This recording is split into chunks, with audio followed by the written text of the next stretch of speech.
bien, j'ai fait une rencontre l'autre jour d'un photographe. C'est un photographe professionnel. Et puis, c'était la première fois que je le rencontrais, je ne le connaissais pas. Et on a commencé à jaser. Puis, je lui racontais, en fait, que mon père avait été photographe en Angleterre. En fait, il y avait même une boutique en Angleterre. Donc, on a commencé à jaser de ça. Il m'a montré sa caméra et moi, il me demandait si moi, j'avais suivi le même métier que mon père. Alors, j'ai dit non. J'ai dit, moi, je suis pasteur. Alors, il dit, il dit, où ça? Donc, j'ai dit, c'est une église baptiste sur Grébert, là, à Gatineau. Il dit, je connais ça, je suis allé il y a 2 ans. J'ai dit, oui, tu es allé il y a 2 ans. Alors, à quelle occasion? Bien, il dit, c'était un mariage, c'était un couple qui m'a engagé pour aller prendre des photos de leur mariage. J'ai dit, OK, c'est qui ça? Bien, il dit, c'est Marc et Christine. Le couple s'appelle Marc et Christine. Bien, j'ai dit, tu m'as probablement vu parce que j'étais en avant. C'est moi qui faisais le mariage. OK. Alors là, on a commencé à jaser. Il me racontait il me demandait ce que je faisais avant. J'étais dans le couvre-plancher, tout ça. Puis il était vraiment surpris. Il dit, comment un gars passe de couvre-plancher à pasteur? Il dit, c'est un méchant bon, là. Donc, j'ai pu vraiment lui partager un peu comment je suis venu au Seigneur Jésus-Christ, tout ça, et comment Dieu avait été intervenu. Et on a pu parler de l'Évangile et comment Jésus-Christ est allé à la croix pour nos péchés, tout ça. Et, donc, on a pu échanger. Puis, à un moment donné, je lui ai relancé la balle. C'est vraiment intéressant parce que je lui parlais de l'Évangile, puis je lui expliquais, tu sais, il veut savoir la différence des religions et tout ça. Et j'expliquais comment, pour nous, la différence, c'est bien simple. Je peux te résumer ça simplement. Nous, habituellement, les religions font des efforts, ils vont faire beaucoup de bonnes œuvres pour essayer d'avoir une relation avec Dieu, puis avoir une place pour l'éternité au paradis. Nous, c'est le contraire. C'est que c'est Dieu qui nous a aimés en premier, puis il est allé à la croix, il a envoyé son Fils à la croix pour prendre sur lui nos fautes, nos défauts, nos gaffes, nos péchés. Il a pris sur lui afin qu'on puisse avoir son place, notre foi en lui, qu'on puisse avoir une relation avec Dieu. Alors, c'est vraiment intéressant parce qu'il m'a regardé puis il m'a résumé ça comme ça. Il dit comme ça, il dit, vous autres, c'est par rapport aux religions et tout ça, vous autres, c'est comme à l'envers. C'est à l'envers. Les autres, c'est les gens font des efforts pour Dieu, mais vous autres, c'est Dieu qui a fait l'effort pour vous autres. J'ai dit, mon ami, il dit, oui, tu comprends vraiment bien, c'est exactement ça. Alors, on a commencé, on jasait, tout ça, et puis à un moment donné, je lui ai relancé la balle, puis je lui ai demandé, puis je lui ai dit, puis toi, où est-ce que tu en es dans ta foi, tu sais? Alors là, il a dit, moi, je suis né dans une famille mormon. Et puis, mais il dit, je ne crois pas.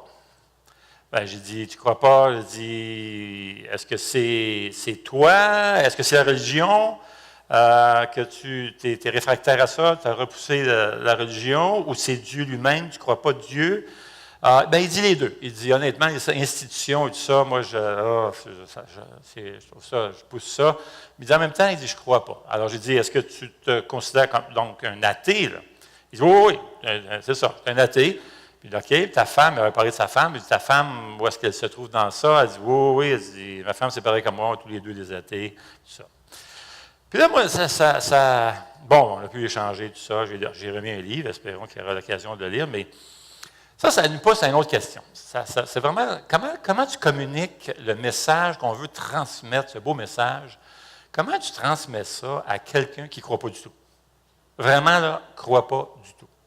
Et de plus en plus, ce qu'on voit au Québec, c'est des gens qui n'ont même jamais entendu parler de Jésus-Christ. Ça se voit de plus en plus des gens qui n'ont jamais entendu parler de Jésus. Alors, ils ne connaissent pas Jésus, ils ne croient pas en Dieu, ne croient pas à la Bible et tout ça. Comment convaincre un athée, quelqu'un qui ne croit pas du tout, que Jésus est le seul moyen d'avoir une relation avec Dieu, le seul moyen pour le salut? Comment partager le message de la Bible à ceux qui ne croient pas pour les voir venir à Jésus-Christ? Maintenant, c'est une question qui est vraiment importante parce qu'on veut que les gens découvrent ce beau message de Jésus-Christ. C'est une question qui est bien importante. D'ailleurs, ça a fait couler beaucoup d'encre à travers les années, cette question-là. Comment communiquer la parole de Dieu à des gens qui ne croient pas? D'ailleurs, c'est un sujet tellement important que ça a même été le sujet de certaines divisions dans les églises, imaginez-vous donc. Prenons par exemple une église qui se trouve dans le Nouveau Testament, dans la période du Nouveau Testament, et qui s'est déchiré, s'est divisé pour différentes raisons. Il y avait plusieurs causes de différentes divisions dans l'Église, mais l'une d'elles, c'était justement, on ne s'entendait pas sur la manière de communiquer la Bible, la parole de Dieu. D'ailleurs, même on ne s'entendait pas sur le message aussi, mais particulièrement sur la forme, sur la manière, l'approche de communiquer la Bible. Alors, on se divisait, on se déchirait dans l'Église, imaginez. Alors là qu'on devrait voir une place bourrée d'amour, mais non, il y avait ce déchirement, ces critiques sur l'approche, sur la manière de communiquer ce beau message de la Bible. Imaginez. Donc, on va regarder cette Église-là. C'est une Église qui était tellement déchirée, d'ailleurs, que c'est arrivé aux oreilles de l'apôtre Paul lui-même. Et Paul a dû intervenir dans cette situation-là. Mais ce qui est magnifique dans cette intervention de l'apôtre Paul, c'est que non seulement il va intervenir pour encourager les gens à arrêter de se chicaner, mais à travers les 4 premiers chapitres de la lettre aux Corinthiens, Paul va en profiter pour donner son approche à comment on communique le message de la Bible. Maintenant, ça, c'est très particulier. On a vraiment tout un privilège à voir un peu le cœur de Paul ici, parce que dans toutes les lettres que Paul a écrites, et Paul a écrit plusieurs lettres, dans toutes les lettres que Paul a écrites, c'est le seul endroit parmi toutes les lettres où Paul va révéler son approche à ce qu'on appelle dans notre jargon, son approche à l'évangélisation, son approche à communiquer la Bible. Donc, on va aller voir ça ce matin, parce que c'est majeur et ça fait vraiment toute une grosse différence. Alors, on va tourner dans le 1 Corinthiens, si vous voulez bien, si vous avez votre Bible avec vous, et on va lire un passage. On va commencer juste avec une petite section qu'on va lire ensemble, mais si vous voulez bien, juste avant, on va se courber et demander à Dieu de bénir notre temps ensemble. Eh bien, Seigneur, on veut te remercier du privilège qu'on a et d'être réunis comme Église ici, avec tes enfants, cette famille de Dieu. C'est tout un privilège d'avoir cette belle famille, les frères et sœurs dans l'Assemblée. Et nous sommes ici pour étudier ta parole, ta sainte parole. Et nous voulons nous placer sous l'autorité de ta parole. On veut se soumettre, Seigneur, à ta parole. Alors, on te prie que tu puisses nous aider que tu puisses incliner nos cœurs vers Jésus. Fais-nous découvrir Jésus. On veut tomber en amour une fois de plus avec Jésus-Christ. On veut découvrir Jésus. Révèle-le à nos cœurs. Et on te prie que tu inclines nos cœurs à le suivre, à vouloir le modeler, à vouloir changer de plus en plus et devenir de plus en plus comme lui, Seigneur. Lui qui était parfait. Et on sait qu'on n'y arrivera pas sans l'aide de ton Esprit Saint. Donc, on prie que ton Esprit puisse intervenir dans notre cœur, transformer notre cœur et nous aider à devenir de plus en plus comme Jésus. Parce qu'on te le demande au nom de Jésus, pour ta gloire. Amen.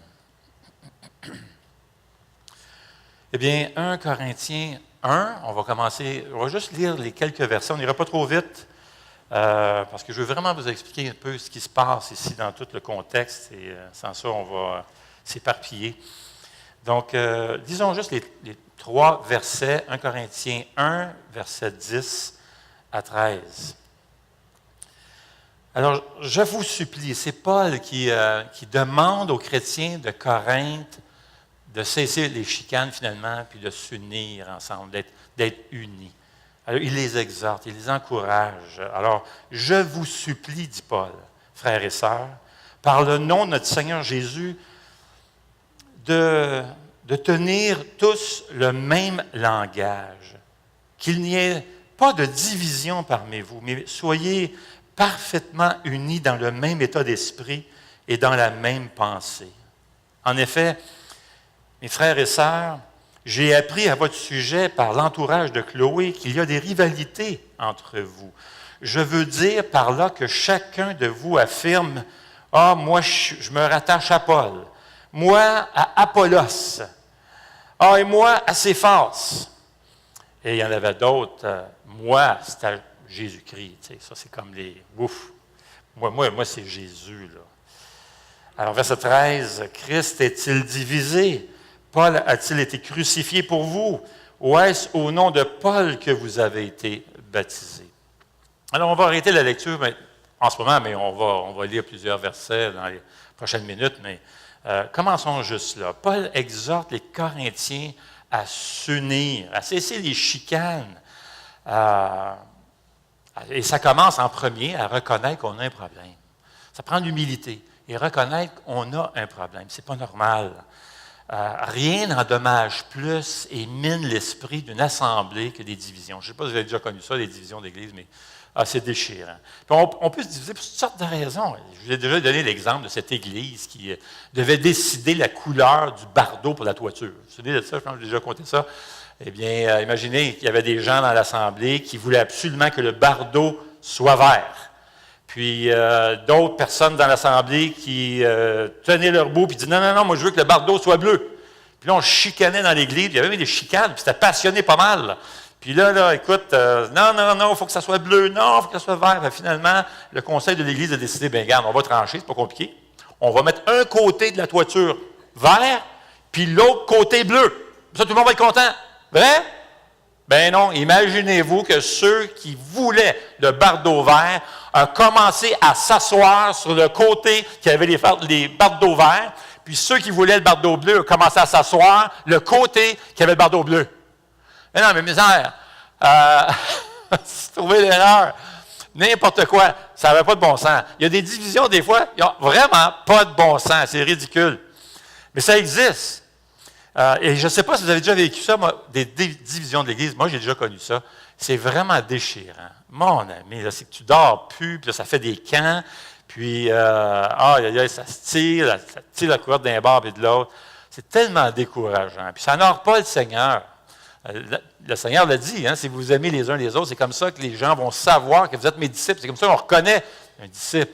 Et l'apôtre Paul va intervenir, va dire, écoute, il faut que ça cesse. Vous n'êtes pas en train d'accomplir la mission du tout, là. Au contraire. Donc, Paul intervient et leur demande de cesser leur chicane, puis au contraire, de tenir un bon même langage. En d'autres mots, de s'unir. Ce qu'il faut savoir, c'est que l'unité, ça ne veut pas dire que tu mets de côté des convictions, que tu mets de côté des choses importantes des Écritures. Ce n'est pas ça qu'on est en train de dire. L'unité n'est pas tout laisser faire. L'apôtre Paul lui-même va dire le chapitre plus loin, il dit, écoutez, voulez-vous que j'arrive puis je vienne vous voir comme un papa qui vient corriger ses enfants? On comprend ça. L'unité ne signifie pas qu'on ferme les yeux sur le mal, sur le péché, les erreurs, sur les faux enseignements, les fausses doctrines. Absolument pas. L'apôtre Paul se battait pour la vérité. Il luttait pour défendre la vérité. D'ailleurs, dans 1 Corinthiens 13, ce chapitre qu'on lit si souvent, ce passage classique pour le mariage, n'a pas été donné dans un premier temps pour le mariage. Ça a été donné dans un contexte où il y avait des divisions dans l'Église concernant l'exercice des dons de l'Esprit, etc. Et Paul va parler de ce que c'est, va décrire l'amour dans 1 Corinthiens 13, mais il va ajouter dans sa description de l'amour se réjouit de la vérité. Donc, en d'autres mots, c'est pas au prix de la vérité. C'est un non négociable. Il y a des doctrines des Écritures non négociables. Et Paul se tient ferme sur sa position des doctrines majeures des Écritures. Il y a des choses, par contre, secondaires, qui sont moins importantes. Et là-dessus, il faut, je vais employer un mot par exprès, au risque de scandaliser quelques-uns, il faut être tolérant. Bien des gens pensent que la tolérance, c'est de cesser ses convictions puis tout laisser faire. C'est absolument pas ça. D'ailleurs, si vous allez voir le dictionnaire, vous allez voir que ce n'est pas ça. Tim Keller donne d'ailleurs une définition. Il dit « La tolérance n'a rien à voir avec le refus d'avoir des convictions. La tolérance, ça a à voir avec la manière dont ces convictions te mènent à traiter ceux qui sont en désaccord avec toi. » En d'autres mots, c'est le respect des autres, mais ça ne veut pas dire que c'est au détriment de tes convictions. Tu gardes tes convictions, mais tu agis avec amour, avec respect, etc. Maintenant, arrêtons-nous sur ce qui divise les Corinthiens, par contre. Et c'est majeur. Verset 11, il est dit, « Il y a des divisions parmi vous, des rivalités. Je veux dire par là que chacun de vous affirme, moi je préfère Paul. Moi j'aime bien Paul. D'autres dans l'Assemblée disent, moi je préfère Apollos, c'est bien meilleur avec ça, c'est tout un conférencier. Là. Parce que là, tout ça, ça a rapport à la façon, la manière qu'on communiquait le message de la Bible. D'autres disaient, moi c'est Céphas. Puis évidemment, il y a toujours ceux qui sont au-dessus de la foule, puis disent, moi, ce n'est pas les hommes, c'est Jésus. Vous savez, ceux qu'on appelait des fois les SS, super spirituels. Moi, là, ce n'est pas les hommes, moi, c'est Jésus. Maintenant, on veut tous être pour Jésus. La différence, c'est quelle est ton attitude face à ça. Premièrement, tu ne t'en vanterais pas, n'est-ce pas? Tu regardes quelqu'un qui est vraiment pour Jésus, purement dans son cœur, il y a cette humilité, il y a un cœur de serviteur. Tu ne sentirais pas comme s'il était au-dessus de ses affaires, puis au-dessus de tout le monde, puis moi, c'est Jésus. Moi, je n'aurais pas les hommes. C'est des pécheurs, les hommes. Moi, c'est... Et comprenez-moi bien, là, je ne suis pas en train... On veut tous suivre Jésus. D'ailleurs, c'est le message que Paul va donner. Mais à travers l'humilité. On réalise tous que si on est ici, c'est parce que c'est grâce au sacrifice que Jésus-Christ a fait, accompli sur la croix. Et on est tous des pécheurs. On est tous des tout croches dans le cœur. Alors, Paul sait qu'il y a un malaise, il y a quelque chose qui n'est pas bien dans ça, dans cette attitude. Un préférait les discours d'Apollos. Ce qu'il faut savoir, c'est qu'Apollos avait même une formation dans sa jeunesse de art oratoire. C'est un grand conférencier, un grand orateur. C'était toute une science, on appelait ça dans le jargon des discours, la rhétorique. Toute la science, l'art du discours, l'art oratoire. Et c'était un homme très éloquent, Apollos. Il vient d'un endroit, la Bible nous dit d'où il vient, Alexandrie, tout ça, puis ils avaient des écoles, et depuis la jeunesse, on éduquait les gens dans l'art de communiquer, l'art de faire des discours. Alors, certains disaient, écoute, moi j'aime bien mieux quand c'est Apollos qui parle, lui il est vraiment bon, il fait des bons discours, c'est un homme éloquent. D'autres préféraient Paul, d'autres préféraient Céphas. C'était un concours de popularité. C'était les stars de l'Académie de la prédication. C'était « wow », il y en a, et eux autres, c'est des stars, c'est « wouh ». Moi, j'aime ça quand c'est Apollos. Maintenant, on ne parle pas de prédicateurs ici du dimanche matin. Là, on est en train de parler dans le contexte de l'évangélisation, de partager le message de la Bible à ceux qui ne croient pas, à ceux de l'extérieur. Ils n'ont pas entendu parler de Jésus. On ne parle pas de contexte du dimanche matin ici. Le contexte a rapport à des non-croyants. Maintenant, Apollos était reconnu pour être un grand orateur. D'ailleurs, on le voit à un moment donné rentrer dans une synagogue, dans Actes 18. Laissez-moi vous lire ce passage. C'est Luc qui est l'écrivain, qui va décrire Apollos. Et voici ce qu'il dit. Il dit, un juif originaire d'Alexandrie, il y avait des écoles de rhétorique et tout ça, de discours, du nom d'Apollos, était arrivé à Éphèse. C'était un homme, regardez, Luc prend la peine de décrire. Le gars était tellement bon lorsqu'il parlait à des non-croyants que c'était tellement frappant que même Luc, en le décrivant, c'est la première chose qui vient en tête. Il n'a pas dit il est grand, il est beau, il a l'air de Tom Cruise et tout ça. Non, la première chose qui vient en tête, il dit c'était un homme éloquent. Le gars, là, il parlait, puis ouf! C'était un homme éloquent et versé dans les Écritures. Il était instruit quant à la voix du Seigneur et plein de ferveur. Et qu'est-ce que ça veut dire, ça, dans l'original? Il était bouillant quand il parlait. Un gars vraiment passionné. Là. Il parlait, là, puis c'était comme, ouf, tu sentais le zèle, la passion de quand il parlait. Là. Il était bouillant. Alors, c'est là qu'il dit ça. C'est un gars bouillant quand il parle. Il évoque, il annonçait, il enseignait avec exactitude ce qui concerne Jésus. Et gloire à Dieu pour ceux qui ont du talent comme ça, c'est super. Le problème, c'est pas là. Comme l'apôtre Paul ne critique pas des gars qui ont du talent. Ça, ben non, il dit, c'est pas ça le problème. Le problème, c'est que tu commences à mépriser ceux qui ne sont pas aussi bons. Et c'est ça qui arrivait, là. Et non seulement qu'il commençait à mépriser Paul, qui n'était pas aussi bon orateur qu'Apollos, il commençait à mépriser aussi ce qu'il disait, son message. Alors, les Corinthiens avaient leurs préférences. Et ils ont commencé à mépriser l'apôtre Paul et son message. La façon, surtout la méthode. Donc, en fait, ils critiquaient la forme, la manière et le message. Ils critiquaient les deux. Alors, Paul leur dit, écoutez, on est tous des serviteurs, là. On travaille tous dans la même équipe. On porte tous le même chandail, là. On est ensemble. Et c'est qui qu'on veut suivre? C'est pas Céphas, Apollos, c'est Jésus-Christ. On veut suivre Jésus. Alors, qu'est-ce qui s'est passé pour en arriver là? Qu'est-ce qui s'est passé avec l'Église de Corinthe? C'est quoi le bobo? Qu'est-ce qu'il y a en arrière? Mais ça vient de loin. Vous allez voir le contexte historique de la ville de Corinthe, ça a vraiment eu un impact et ça a influencé les gens dans l'Église. Il faut savoir que la ville de Corinthe était très connaissante de l'éloquence. C'était toute une science. C'était aussi populaire que l'équipe de hockey. Imagine-toi, là.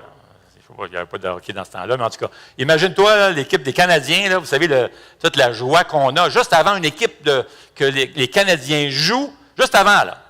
Toi qui joues à 7 heures, la game commence, mettons, à 7 heures, bien, à 6h15, tu faisais venir un orateur. C'était aussi fort que ça, là. Puis les gens criaient aussi fort quand le gars était bon, là. Donc, la ville de Corinthe, ça, c'était majeur, là.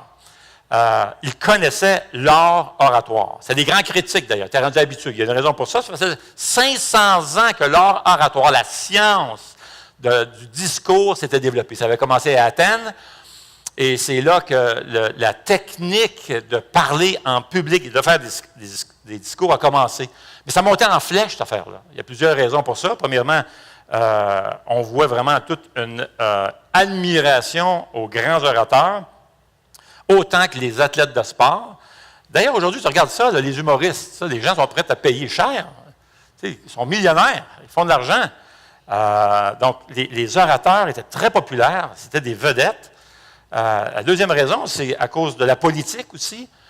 Et écoutez bien ce petit détail parce que ça va venir avoir un impact tantôt dans le message que Paul va nous donner. C'est la popularité des politiciens. Alors, ce qu'on faisait, c'est, mettons que tu voulais qu'une foule prenne une décision. Tu voulais influencer une foule d'aller, par exemple, en guerre. Alors, c'était quelque chose, c'était une grosse décision. Alors, comment persuader, je me sers de ce mot-là, comment persuader la foule de croire au message, alors d'avoir de la foi au message de l'orateur qu'il va donner, qu'il faut aller en guerre, et faire bouger la foule à suivre le politicien et aller en guerre.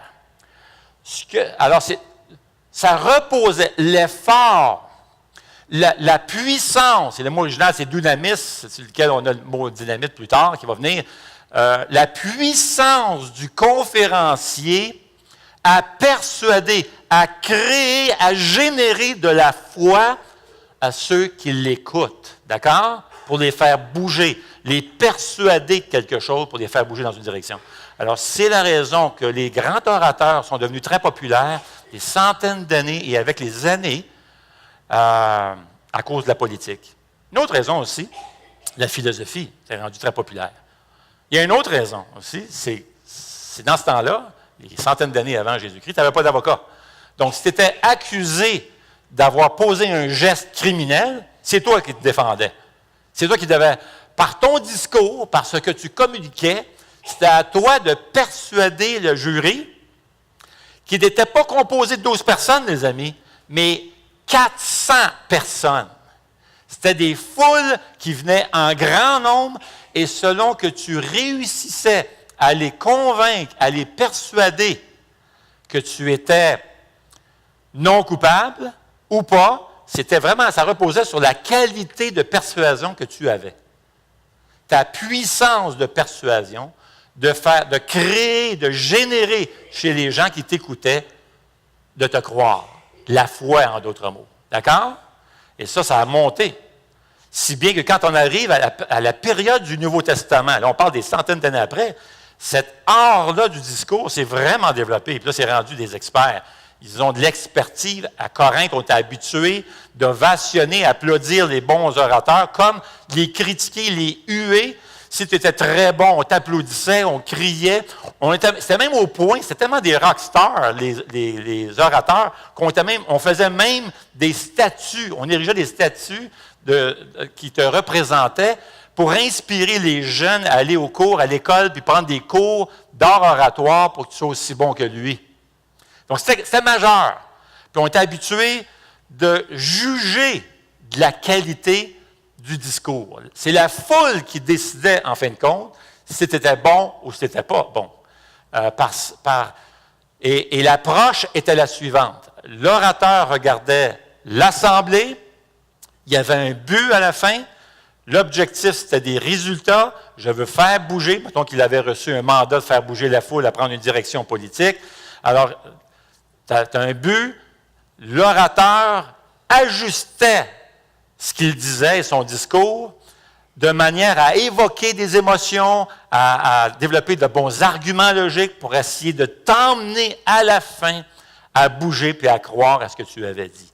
Tout l'effort, donc, du résultat, le résultat dépendait entièrement de la puissance, de la capacité de l'orateur. D'accord? Ça, c'est majeur, là. Parce que c'est là que ça se joue, là. C'est là que ça va faire toute la différence tantôt, là. OK? Tout l'effort repose sur les épaules de l'orateur à convaincre, à persuader celui qui écoute. Alors ça, c'est majeur. C'est ça la racine du problème. Voici ce que disaient les professeurs en discours, ceux qui enseignaient sur la rhétorique lors du discours. Il dit, le but d'un discours, c'est de produire une conviction dans l'âme, de persuader l'âme. Et là, c'est la persuasion. D'accord? On disait, la rhétorique est l'art de diriger l'âme par le moyen de paroles. On croyait que le but de tout effort de l'orateur, c'était de produire une conviction dans ceux qui écoutaient, de persuader le cœur de l'autre. D'accord? Si bien qu'on résume le tout en disant, le discours est le créateur de persuasion. Maintenant, à l'époque du Nouveau Testament, on croyait qu'on ne pouvait pas appeler une personne orateur à moins que celui-ci parlait de manière à convaincre et à persuader. D'accord? Imaginez le fardeau sur les épaules. On parlait donc de la puissance de la persuasion. Alors, ce qu'il faut savoir, en d'autres mots, un petit schéma ici, ça c'était la grande équation de l'art du discours qui s'appelle la rhétorique. C'est pas compliqué, tu as l'auditoire, tu ne peux pas la changer, elle est là, et tu vois l'objectif, le résultat, et tu vas t'ajuster, tu vas ajuster ton discours de manière à le bâtir pour que tu atteignes le résultat au bout, qui était de créer la persuasion dans le cœur des gens, que les gens croient ton message, qu'ils aient la foi. Alors, ça reposait sur toi de générer la foi dans le cœur des gens. D'accord? Donc, un orateur, lorsqu'il se présentait, si la foule aimait le discours, tu étais une vedette, une rockstar, on t'applaudissait, c'était la grosse affaire. On te payait très cher pour ça. Mais s'il ne t'aimait pas, il te huait puis il te critiquait. Et les Corinthiens étaient habitués, les habitants, les citoyens de Corinthe étaient habitués de juger les orateurs parce que, vous comprenez, ça fait 400 ans qu'on développe cet art de discours. Donc, rendus aux Corinthiens, déjà, lorsque tu étais haut comme 3 pommes, tu prenais des cours en art oratoire. Tu étudiais comment parler, faire des discours. L'éloquence, c'était très important, c'était majeur. Et on te formait à critiquer et à juger parce que le dernier juge, dans le fond, le vrai juge, c'est la foule. C'est elle qui décide si elle aime ou si elle n'aime pas, si elle va croire ou pas au message que tu vas livrer, que ce soit politique ou autre. D'accord? Alors, les Corinthiens avaient l'habitude de juger l'éloquence et les discours des orateurs. Et là, tranquillement, ils commencent à faire la même chose avec l'apôtre Paul. Ils étaient habitués comme ça. C'est ce qu'on faisait dans le monde. Ils commencent à juger la performance et le message de Paul. D'ailleurs, c'est une des critiques qui va revenir très fort. Les membres, d'ailleurs, l'apôtre Paul va parler plus de 10 fois dans ces 2 lettres, 1 Corinthiens et 2 Corinthiens, sur les accusations qui sont faites que ce n'est pas un bon orateur, il n'est pas bon comme prédicateur. Donc, les membres de l'Église de Corinthe ont commencé à voir Paul comme un mauvais prédicateur. Pour les Corinthiens, un homme éloquent, quelqu'un qui est éloquent, un bon orateur, c'est celui qui prend la langue, qui manie, qui s'ajuste, qui va se servir de toutes sortes de moyens, des émotions, la logique et tout ça pour essayer de te convaincre. La puissance de persuader repose sur les épaules de l'orateur. Alors, Paul prend les 4 premiers chapitres de 1 Corinthiens, en fait, pour donner sa conviction sur la façon de créer de la foi chez ceux qui écoutent le message. Il va parler de la puissance, le dynamisme qu'on a parlé tantôt, qui va persuader, qui va régénérer de la foi chez celui qui nous écoute. D'accord? Il prend les 4 premiers chapitres pour ça. Et Paul répond aux critiques en expliquant que, dans le fond, les disciples, notre rôle, ce n'est pas d'être des hommes, des femmes très éloquents. Ce n'est pas ça le rôle. La puissance ne repose pas sur tes épaules pour générer, créer de la foi dans celui qui m'écoute. Absolument pas. Et Paul, lui, voit la manière de transmettre le message, c'est bien simple, c'est plutôt comme un héros. Alors, c'est quoi un héros? Un héros, non pas héros, R-O-S, comme une vedette, un champion. Un héros, R-A-U-T. C'était le gars qui recevait le mandat du roi de s'en aller dans les villes, faire les villes et villages, et simplement rapporter. Alors, d'ailleurs, j'ai quelques petites images ici.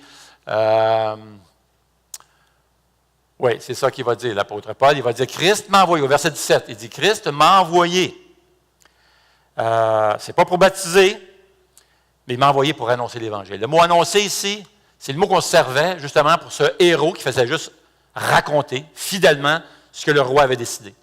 Le gars ne devait pas improviser, il ne devait pas essayer de concevoir quelque chose de très éloquent, absolument pas. C'est sois fidèle à ce que j'ai transmis. Tu es un héros. Et Paul nous invite, nous demande de devenir tous et chacun des héros à communiquer, à ouvrir la bouche tout simplement et parler du message de Jésus-Christ. En l'autre mot, il enlève le fardeau qui était sur les épaules des grands orateurs, où la puissance résidait dans l'effort de l'orateur pour persuader ceux qui écoutaient. Et Paul est en train de dire, non, ce n'est pas notre rôle. Notre rôle, c'est un héros, c'est d'annoncer le message. D'accord? Il va montrer tantôt où elle est, la puissance. Elle n'est pas là du tout. Elle n'est pas sur nous autres du tout. C'est le Seigneur qui s'en occupe. Et ça fait une méchante différence.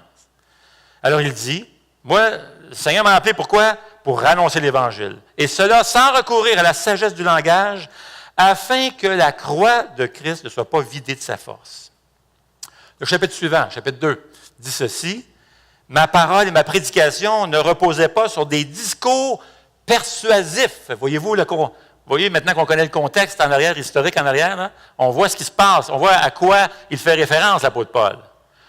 Il dit, ma parole et ma prédication, et quand on parle de la prédication, on parle de l'évangélisation, on parle de communiquer à des non-croyants ici. On ne parlerait pas du dimanche. Paul n'avait rien contre la rhétorique. D'ailleurs, même lui-même va évoquer, va se servir de certains thèmes et tout ça pour essayer, il va s'assurer de bien clarifier les choses et tout ça à l'intérieur de l'Église. Mais il dit, lorsque je parle à des non-croyants, je veux que vous sachiez, la puissance n'est pas là, ne réside pas sur les épaules du conférencier.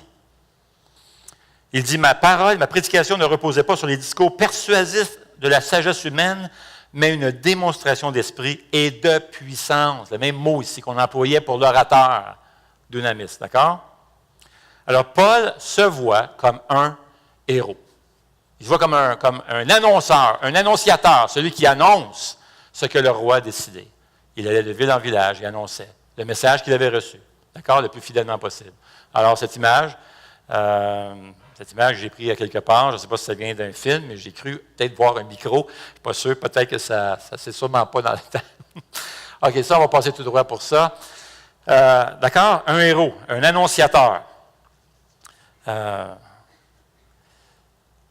Il annonçait le message du roi, il n'improvisait pas, il était fidèle mot à mot au message du roi, puis il devait le transmettre fidèlement. Alors, il dit, c'est ça qu'on est. Vous et moi, c'est ça qu'on est. On est des héros. On communique simplement le message de l'Évangile, le message de la croix, puis Dieu va faire le travail. La puissance n'est pas sur nos épaules, elle est sur les épaules de Jésus-Christ, sur Dieu. C'est lui-même qui va faire le travail dans le cœur des gens qui nous écoutent. Alors, Paul explique pourquoi. Et il va dire, c'est le plan de Dieu de créer la foi dans l'âme, pour emprunter la même expression qu'on employait là, pour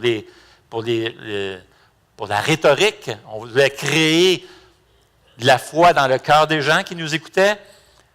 Paul est en train de dire, non, c'est le plan de Dieu que lui-même crée la foi dans le cœur. Il va donner différentes raisons. Et il dit, c'est le plan de Dieu de convaincre, de persuader les gens à travers le message de la croix. Première raison, il donne une série de raisons. Premièrement, se servir des stratégies humaines vide la croix de sa force. Qu'est-ce que ça veut dire, ça? Verset 17, il dit, Christ m'a envoyé, et c'est pour annoncer l'Évangile, et c'est sans courir à la sagesse du langage, afin que la croix de Christ ne soit pas vidée de sa force. En d'autres mots, si j'influence mon voisin par simplement des choses agréables à entendre, par des choses émotives, et il est touché et tout ça, et c'est juste, j'enlève le message de la croix, c'est pas enraciné dans le message de la croix, je ne veux pas parler de la croix parce que dans le fond, aujourd'hui, en 2016, la croix de Jésus-Christ, tout ça, c'est pas moderne, on est moderne aujourd'hui, technologique, puis tout ça. On ne parlera pas de ça, je vais l'emmener à l'Église, puis Paul est en train de dire, ça ne sera pas fort l'affaire. Ça ne fait pas des chrétiens forts. La personne, lorsqu'il va avoir une épreuve, tout de suite, la personne va quitter. Elle n'a pas saisi l'ampleur de ce qui est arrivé à la croix pour l'appliquer dans sa vie. Vois-tu? Tu dérobes la croix de sa force. Il n'y aurait pas cette puissance-là dans son cœur, la puissance de la régénération d'un cœur nouveau. Alors ça, c'est la première raison. Pourquoi Dieu a choisi dans son plan de générer la foi dans le cœur des gens à travers le message de la croix. Deuxième raison, c'est le message de la croix qui régénère la foi. Dieu a choisi ça comme ça. Écoutez bien ceci. Verset 18. Il dit en effet, le message de la croix est une folie pour ceux qui périssent, pour ceux qui rejettent l'Évangile. Tu parles de Jésus-Christ à quelqu'un, puis le gars dit, moi, je ne veux rien savoir de ça, ça ne m'intéresse pas pantoute, puis il repousse. Il dit, oui, effectivement. Il dit, c'est une folie pour ceux qui périssent, mais pour nous qui sommes nés de nouveau, qui avaient reçu la grâce de recevoir, ce n'est pas qu'on était meilleurs qu'eux autres, absolument pas. C'est que l'Esprit a décidé de toucher nos cœurs dans sa bonté, puis il a régénéré de la foi en nous autres, mais c'est la puissance de Dieu qui fait ça. C'est le message de l'Évangile qui va générer la foi, et ce n'est pas l'habileté de l'orateur à créer de la foi dans le cœur de celui qui l'entend. Donc, l'effort n'est pas sur l'orateur. L'effort est sur Dieu lui-même. Tu sais, dans le fond, Jésus donne l'image que quand tu répands la semence de la parole de Dieu, maintenant, il y a plusieurs façons, hein? C'est pas bien compliqué de lancer la semence dans la terre pour que ça produise du fruit et que ça pousse. Tu sais, tu peux lancer ça de même. Tu peux lancer ça de même. Tu peux lancer la semence n'importe où, finalement, puis etc. Puis ça tombe dans la bonne terre, là, ça va pousser et ça va avoir des fruits. Il n'y a pas de technique spéciale pour placer la semence. C'est vraiment pas compliqué, là. Tu n'as pas besoin d'un bac pour ça, là. Alors, ce que Paul est en train de dire, Dieu a choisi souverainement de générer la foi, la croyance dans le cœur des gens à travers le message de la croix. C'est ça qui va générer. C'est le message de la croix par la puissance du Saint-Esprit qui va générer la foi. Même chose au verset 21, un peu plus loin, qui dit ceci. Ça dit, puisqu'à travers cette sagesse, le monde n'a pas connu Dieu en voyant sa sagesse, il a plu à Dieu de sauver les croyants à travers la folie de la prédication. Hein? La folie de la prédication. T'es-tu déjà fait traiter de fou parce que tu parlais de Jésus? C'est arrivé, hein? Moi, dans le temps, quand j'étais sur la route et tout ça, j'étais représentant, et tout, j'ai des clients qui m'ont dit, t'es malade, toi? T'es malade? Moi aussi, j'ai déjà dit ça. Oui, j'ai déjà dit ça. Je suis allé dans une église une fois, puis moi, je n'étais pas croyant du tout. Puis j'ai connu une fille, elle m'a emmené là, puis j'écoutais ça, puis ils m'ont fait chanter des cantiques. Je n'avais jamais chanté de ma vie. Jamais chanté. Je n'aimais pas ça chanter. Je chantais mal. puis fais-moi pas chanter. On me donne un livre de cantiques, puis il dit, gars, tu chantes. Ça a mal commencé. Je regarde ça, je dis, ça n'a pas de bon sens, une gang. Là. Mon ami, ça chante des cantiques. Je n'avais jamais entendu parler de ça. Je trouvais ça malade. Je dis, ça n'a pas d'allure. Je trouvais ça tellement malade, parce que c'était ma copine. J'en ai honte aujourd'hui. Je trouvais ça tellement malade que je l'ai laissée. J'ai cessé de sortir avec elle parce qu'elle était chrétienne. J'ai dit, ça n'a pas de bon sens, cette gang-là. Le Seigneur est allé me chercher plus tard, autrement. C'est un miracle, ça, là. Ce n'était pas leur pouvoir de persuasion par des belles paroles. Non, j'ai dit, écoute, c'était la folie de la prédication. C'est un miracle, cette affaire-là. C'est incroyable. Chaque personne qui vient à Jésus-Christ, là, c'est un miracle, c'est une intervention de Dieu. Ce qui génère la foi dans le cœur, ce qui va persuader une personne, ce n'est pas la puissance de la persuasion, c'est la puissance de l'Évangile. Ça enlève un gros fardeau pour vous autres, hein, sur vous autres et sur moi. Là. Mon ami, annonce le message de la croix est la manière que les gens vont venir à Jésus-Christ. C'est le plan de Dieu. Dieu travaille comme ça. Dieu a choisi de changer des vies, de bouleverser des vies, du tout autour, par la folie de la prédication de la croix. Essayer par nos propres forces, les amis, ça ne marche pas fort.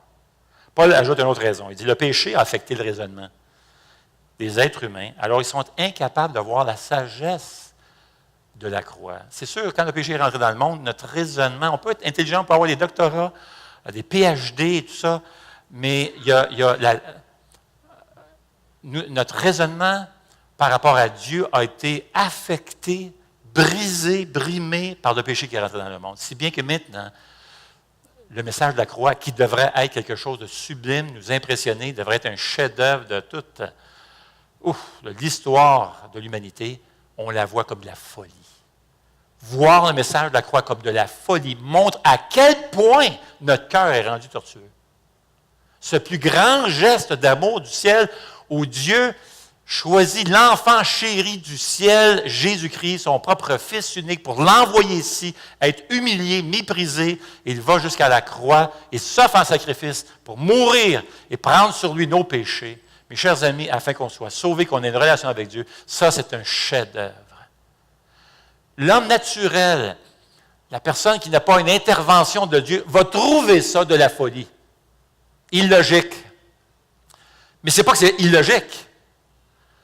C'est parce que sa raison a été affectée sur Dieu par le péché. Le péché a affecté le raisonnement des êtres humains. Alors, ils sont incapables de voir le chef-d'œuvre de la croix. Et c'est ce que Paul dit au verset 20. Il dit, où est le sage? Où est le spécialiste de la loi? Où est le discoureur de l'ère actuelle, ces grands conférenciers? Dieu n'a-t-il pas convaincu de folie la sagesse de ce monde? Puisqu'à travers cette sagesse, imaginez, prenez les plus grands PhD du monde, ils n'ont pas été capables de découvrir Dieu avec leur intellect, leur intelligence. C'est ça que Paul est en train de dire. Il dit, puisqu'à travers cette sagesse, le monde n'a pas été en mesure de connaître Dieu, en voyant sa sagesse, il a plu à Dieu de sauver les croyants à travers la folie de la prédication. Les Juifs de leur bord veulent ce qui frappe les regards, un miracle, et les Grecs aussi veulent ce qui frappe les regards, c'est l'éloquence. Des grands discours, les deux cherchent à ce qui frappe les regards. Dieu, lui, a fait le contraire. Il a dit, tiens, je vais prendre la folie de la prédication. L'humanité n'est pas capable de voir la beauté de la croix. Le péché a affecté la raison. La sagesse, la vraie sagesse, celle qui vient de Dieu, est insaisissable pour nous, pécheurs. Ça prend une intervention de Dieu. Chapitre 2, verset 14, renchérit et dit ceci, « Mais l'homme naturel, laissez à lui-même, là, l'homme naturel n'accepte pas ce qui vient de l'Esprit de Dieu, car c'est une folie pour lui. Il est même incapable de le comprendre, parce que c'est spirituellement qu'on en juge.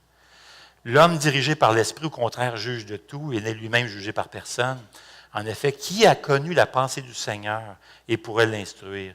Or, nous avons la pensée de Christ. » Ça vient de Dieu, ça. Alors, vous savez comment vous présentez l'Évangile et certaines personnes disent, écoute, vraiment, là, je ne vois pas. On était là, on avait un voile sur notre cœur et ça prend une intervention de Dieu pour ça. Ça prend une dose d'humilité que Dieu va régénérer dans le cœur, parce qu'on est affecté par le péché. Paul nous donne une dernière raison, qu'il est impossible de croire en Jésus sans annoncer le message de la croix. Ça, c'est le plan de Dieu. Dieu l'a voulu ainsi afin que personne ne se glorifie. Verset 27 dit ceci. Mais Dieu a choisi les choses folles du monde pour couvrir de honte les sages, et Dieu a choisi les choses faibles du monde pour couvrir de honte les fortes. Dieu a choisi les choses basses et méprisées du monde, celles qui ne sont rien, pour réduire à néant celles qui sont. Et verset 29, afin que personne ne puisse faire le fier devant Dieu. C'est grâce à lui que vous êtes en Jésus. Lui qui est devenu, par la volonté de Dieu, notre sagesse, notre justice, la source de notre sainteté et notre libérateur. Afin que, comme il est écrit, que celui qui veut éprouver de la fierté mette sa fierté dans le Seigneur. Paul nous livre donc le moyen que les gens viendront à Jésus, même les athées, même des gens qui ne croient pas du tout, même les personnes les plus hésitantes et les plus même fâchées. Puis c'est juste annonçant le message de la croix. On a un bel exemple avec Lydie dans Actes qui dit ceci, le jour du sabbat. Le jour du sabbat, nous nous sommes rendus à l'extérieur de la ville, au bord d'une rivière, où nous pensions trouver un lieu de prière. Nous nous sommes assis, nous avons parlé aux femmes qui étaient réunies. Et voici ce qu'elle nous disait, nous dit Luc. L'une d'elles s'appelait Lydie. Elle nous écoutait et le Seigneur a ouvert son cœur pour qu'elle soit attentive à ce que disait Paul. Et après avoir été baptisée, elle et sa famille, elle nous a invités chez elle. Imaginez, tout de suite, elle s'est convertie. Puis sa famille aussi. Dieu a ouvert son cœur. Alors, mes chers amis, c'est vraiment pas compliqué. Hein? Agissons en héros, puis Dieu va agir. Dieu va agir. Moi, je me rappelle lorsque un de mes clients m'a parlé de Jésus. J'avais quitté une fille, tout ça parce qu'elle était chrétienne, je ne voulais rien savoir. Et puis là, lorsque j'étais sur la route, un de mes clients venait juste d'accepter le Seigneur Jésus dans sa vie. Ce n'était pas un grand orateur, c'était pas un... Il me dit, Normand, il dit, moi, je viens juste d'accepter Jésus dans ma vie. Ça a fait une grosse différence et tout ça. Il dit, j'aimerais ça de partager ça. Mais il m'a avoué plus tard, et on s'est convertis, moi et Élise, les deux. Mais il m'a avoué plus tard, j'avais vraiment peur. J'avais peur de parler de Jésus. J'avais peur que tu me frappes, mon ami. J'avais peur que tu me frappes, que tu me battes. Je mesurais 6 pieds, lui, il n'était pas tellement grand. Il dit, je te le dis, j'avais peur. Et l'apôtre Paul aussi, il dit, j'avais peur quand je suis allé vous voir, je tremblais. Mais tu sais quoi? On est devenus des enfants de Dieu. J'ai été le premier surpris, Normand. Il dit, tu n'avais tellement pas le genre à croire. Mais le Seigneur l'a surpris. Alors, ouvre la bouche. Je sais, on est gêné parfois de parler de Jésus. Mais vas-y, agis en héros. Fais juste annoncer. Vas-y simplement. Et tu vas voir, Dieu va agir. Regarde ce qui se passe maintenant dans tout le monde musulman, à travers le monde. Des milliers de musulmans, écoutez, au prix de leur vie, en ce moment même. Tu peux avoir la peine capitale si tu te convertis à Jésus dans certains pays musulmans. C'est l'histoire d'un gars qui a fait une grosse recherche parmi tout le réveil spirituel qui a lieu en ce moment dans les pays musulmans. Et il raconte certains témoignages, dont une jeune fille, je pense, Nadia, en Iran. À 10 ans, son père a signé son contrat de mariage. À 10 ans, elle avait 10 ans. Et 2 ans plus tard, à l'âge de 12 ans, elle a dû déménager chez son mari, qui avait 20 ans. Et puis, ça a été vraiment une famille qui a vécu toutes sortes de drames à cause de la drogue. Et ça, c'est en Iran. Son mari est devenu accro à l'opium. Et apparemment, ce n'est pas rare en Iran. L'Iran compte le taux le plus élevé de dépendance de drogue dans le monde entier. Les 2 frères de Nadia ont succombé à la drogue. D'ailleurs, l'un d'eux a tué quelqu'un à cause de la drogue, d'une chicane de drogue. Il s'est retrouvé en prison. L'autre s'est suicidé. Vraiment des drames par-dessus drames. Quelques années plus tard, elle a vieilli, elle a eu des enfants, d'ailleurs 3 enfants. Puis un jour, son cousin lui remet une Bible en langue persane. Elle a commencé à lire la Bible chez elle. Et à mesure qu'elle lisait, il y a quelque chose qui s'est passé dans son cœur. Elle a découvert Jésus. Et là, elle le dit elle-même, c'est comme si mon cœur, elle qui était musulmane, disait, c'est comme si mon cœur est en train tranquillement de s'ouvrir à Jésus. Et tranquillement, en lisant la parole, elle a découvert Jésus-Christ et la beauté de tout ce qu'il avait fait sur la croix. Et elle s'est convertie à Jésus. Elle, son mari, toute sa famille, alors que c'est illégal de te convertir, alors que tu peux succomber, tu peux avoir une peine capitale de te convertir à Jésus. Pourquoi des gens vont aller jusque-là au prix de leur vie pour se tourner vers Jésus? À moins que Dieu agisse miraculeusement dans les cœurs lorsqu'ils entendent parler le message de l'Évangile. C'est fou, mais en même temps, c'est glorieux. Amen. Alors, agissons en héros, annonçons l'Évangile, puis Dieu va agir. Seigneur notre Dieu, on veut te remercier pour ceux et celles qui nous ont parlé de Jésus. Où serions-nous aujourd'hui? Merci, Seigneur, de la puissance de l'Évangile, de ce message de la croix. Et nous te prions, Seigneur, que tu puisses agir, que tu puisses persuader tout l'Outaouais, les convaincre, que tu puisses générer de la foi dans les cœurs des gens de toute la région, qu'ils puissent découvrir la beauté, le chef-d'œuvre de la croix, Seigneur. Comme tu nous l'as révélé un jour, par ta grâce. On est tellement reconnaissant envers toi. On te doit tout. On te doit tout. On veut t'adorer, Seigneur, te louer. Quel privilège on a. Et Seigneur, on te prie que tu nous accordes par ton esprit le courage d'ouvrir la bouche. Comme dit Paul en Romains, comment entendront-ils si personne ne parle, si personne ne prêche? Aide-nous, Seigneur, à accomplir cette belle mission de répandre le message de la bonne nouvelle. Au nom de Jésus, pour ta gloire. Amen.